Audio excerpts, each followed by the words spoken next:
Hello kaibigan! Kumusta ang buhay-buhay natin? Sa palagay nyo, sa panahon ngayon, meron pa bang natitirang respeto ang isang tao?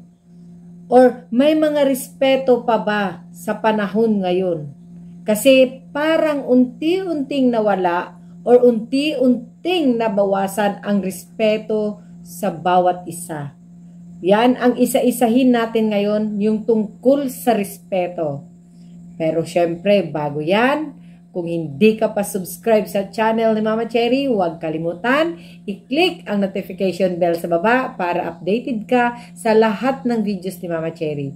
Subscribe na!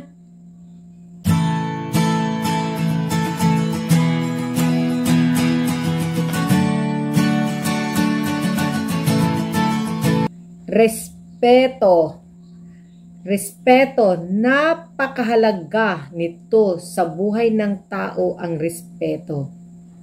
Kasi napapansin natin na ang respeto ngayon ay unti-unti nang nawala or unti-unti nang nabawasan.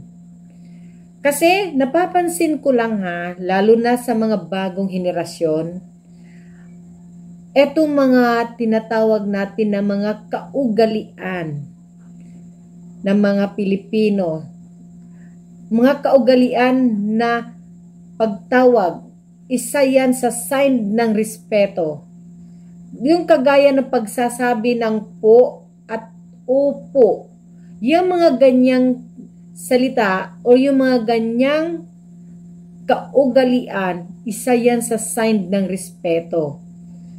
Yan ang napapansin ko na unti-unting nawala ang pagtawag ng po at opo ngayon sa mga kabataan.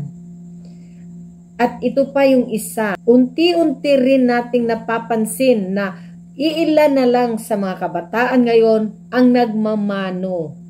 Pinaka-importante yan, kaugalian ng Pilipino, ang pagmamano doon sa mga nakakatanda. Kasi sign of respect yan. Kaya lang unti-unting nawala, parang di na natin gaanong ginagamit yan ngayon. Sa panahon ngayon, bihirang-bihira na lang talaga sa mga kabataan ngayon ang nagmamano. Napapansin ko, halos ngayon, appear na lang o kaya yung mga iba-ibang mga sign dyan. Pero yung pagmamano sa nakakatanda, sana ituro pa rin natin sa mga kabataan, ituro pa rin natin sa mga anak natin. Kasi yan po yung kaugalian ng Pilipino, kasi yan po yung sign or respeto natin sa mga nakakatanda sa atin. Sana ibalik natin yun kasi napakagandang sinyalis yan sa isang anak natin o sa mga anak natin ang pagmamano. Ituro pa rin natin sa kanila yung pagmamano sa atin or sa mga matatanda. Ito pa po yung isa, napapansin ko din na unti-unti siyang nawala, yung paggalang sa matatanda. Lalo na yung lumabas ka, subukan mo, sumakay ng sasakyan, halimbawa nasa city ka, sumakay ka ng LRT or ng jeep. Napapansin mo, lalo na sa bus, di ba, tayuan. Bihirang-bihira ka na lang makakakita ng magkaroon ng respeto or paggalang doon sa matatanda. Or kahit sa mga buntis. Yung mga iba dyan, nakikita na ang mga matatanda or yung mga buntis na nakatayo. Ano ang ginagawa ng iba? Nagkutulog-tulugan. Imbis na paupuin yung matanda or paupuin yung buntis, ano ang ginagawa ng iba? Nakapikit ang mata, nagtulog-tulugan. Asaan yung respeto natin doon? Unti-unti nang nawala. Paano natin maituturo sa ating mga anak yung respeto na tayo mismo ay hindi natin ginagawa? Sana yung respeto ibalik natin kasi yun po yung mga katangian ng Pilipino, yung paggalang at syempre yung respeto. Pinaka-importante po talaga yun. Huwag nating sabihin na new generation na, hindi na uso, hindi na ina-apply o hindi na yan ginagamit ngayon. Mali po. Kasi tayo mismo ang magbigay ng example doon sa mga kabataan. Ipakita natin sa mga kabataan paano gumamit ng upo, paano gumamit ng po, para yung mga anak natin o yung mga bagong henerasyon gagawin at gagawin pa rin nila yung mga ganito. Kasi isang sign po yan ng respeto. Napakaganda, napakasarap tignan. Pag ito ay nagagawa pa rin natin or sa mga henerasyon na patuloy pong magagawa yan. Kasi talagang isa po yan sa respeto. Pinapakita diyan ang respeto. Alam mo, napapansin ko talaga ngayon talaga na unti-unti nang nawawala yung mga ganong respeto natin sa buhay.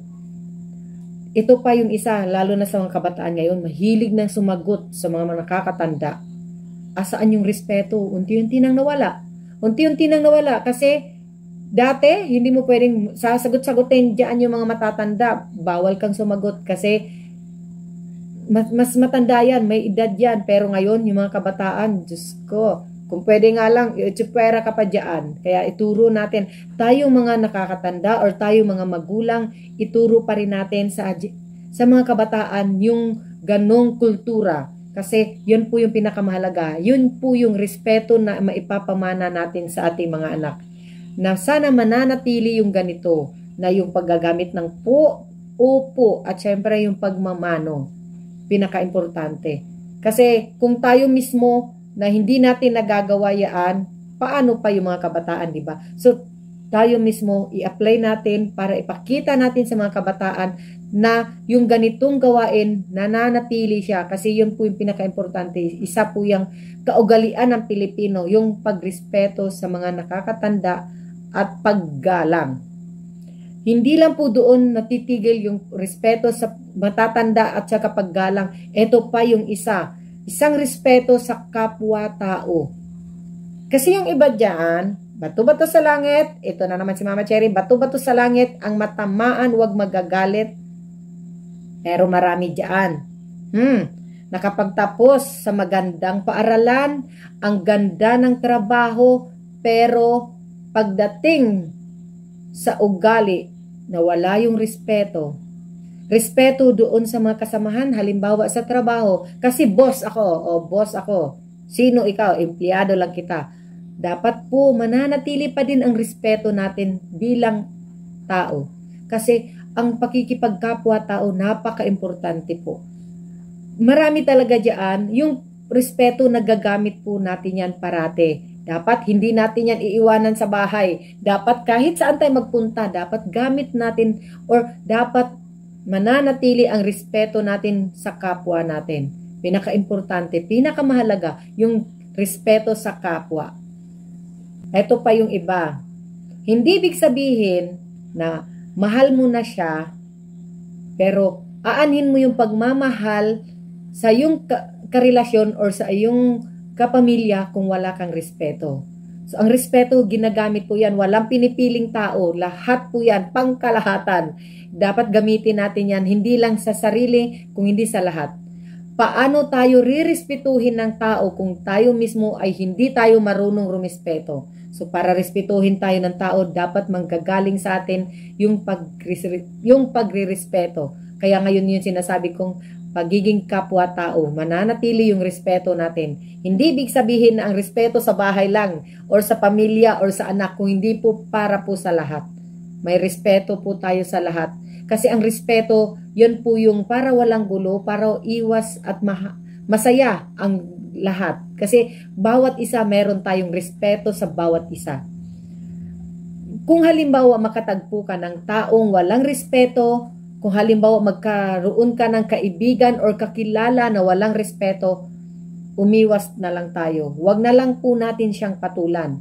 Kasi alam natin na wala siyang respeto tapos papatulan natin, madadamay ka lang. So para iwas na lang, pag alam mo ang tao na walang respeto, umalis ka na lang para iwas na lang sa gulo. Kasi pati ikaw madadamay ka dyan. Alam mo, nagpipigil ka na lang sa sarili mo, pero para makaiwas gulo at pati ikaw mabastos, umiwas ka na lang doon sa taong walang respeto. Kasi magkaroon na lang tayo ng respeto sa sarili natin. Kaya sabi ko, para rirespetuhin tayo ng tao, dapat sa atin manggagaling ang respeto para masaya ang buhay natin. Pinaka-importante talaga sa tao ang respeto. Kaya sabi ko, ito yung sasabihin ko ngayon dito sa videos ko yung tungkol sa respeto. Kasi napapansin ko lang talaga na itong tinatawag nating respeto, unti-unti na siyang nawawala. Hindi na natin parang nakikita or hindi na natin nararamdaman unti-unti. Paano na kung hindi na natin siya ginagamit, yung salitang respeto? Hindi na natin i-apply sa sarili natin. Paano na yung mga generation kasi hindi natin na ituro sa kanila kung paano yung magrespeto sa kapwa. So tayo mga magulang, etong sinasabi natin na respeto dapat mananatili, ituro natin sa ating mga anak, ituro natin sa mga bagong henerasyon na dapat ang respeto sa kapwa ay mananatili at hindi po natin ito pwedeng iitsipwera. Kasi napakasarap sa tao pag may respeto talaga. Kasi sayang, kung halimbawa ikaw, ang ganda ng trabaho mo, ang ganda ng posisyon mo, ang ganda ng eskwelahan kung saan ka nagtapos, ang ganda ng paaralan o ang ganda ng edukasyon mo, pero pagdating sa respeto, hindi mo ginagamit sa kapwa-tao mo, sayang lang, di ba? Mas maganda yung lahat, maganda na ang natapos mo, maganda pa ang ugali mo. Yun po talaga. Pinaka-importante talaga sa tao yung tinatawag nating respeto. Kasi pag marunong tayong rumispeto sa ating kapwa, marami po tayong magiging kaibigan. Marami po tayong magiging kasangga or marami tayong tutulong sa atin kung halimbawa tayo ang nangailangan kasi meron tayong respeto sa bawat isa. So itong video ni Mama Cherry ngayon, sabi ko talaga na itong respeto binanggit ko dito sa video ko para unti-unti nating ibalik ang respeto sa bawat isa. Ituro natin sa mga bagong henerasyon na sana hindi mawala yung kaugaliang Pilipino. Kasi yung pagmamano, yung pagsasabi ng po, upo, at yung paggalang sa matanda, yun po yung pinakamahalagang respeto na pwede nating ipamana sa ating mga anak. Respeto. Yun po talaga ang importante at magandang ipapamana natin. Hindi material na bagay ang magandang ipamana kung hindi yung kaugalian. Yung marunong makipkapwa-tao. Isa na po talaga doon yung respeto. So sana po itong video ni Mama Cherry ngayon, nakapagbigay ako ng konting tip tungkol sa buhay-buhay natin. Kasi napakahalaga talaga sa atin na magkaroon tayo ng respeto sa bawat isa. Yun lang po. Sana po itong video ni Mama Cherry ay nakapagbigay ng konting tip. Kita-kita po tayo sa susunod na mga videos ni Mama Cherry. Kung meron ho kayong gustong content na ipapagawa kay Mama Cherry o konting mga katanungan, sulat nyo na lang po dyan sa comment section para po magawan po natin ng susunod na videos. Yun lang po. Thank you po sa pagsubaybay sa channel ni Mama Cherry. Kita-kita po tayo sa susunod na mga videos ni Mama Cherry. Bye-bye!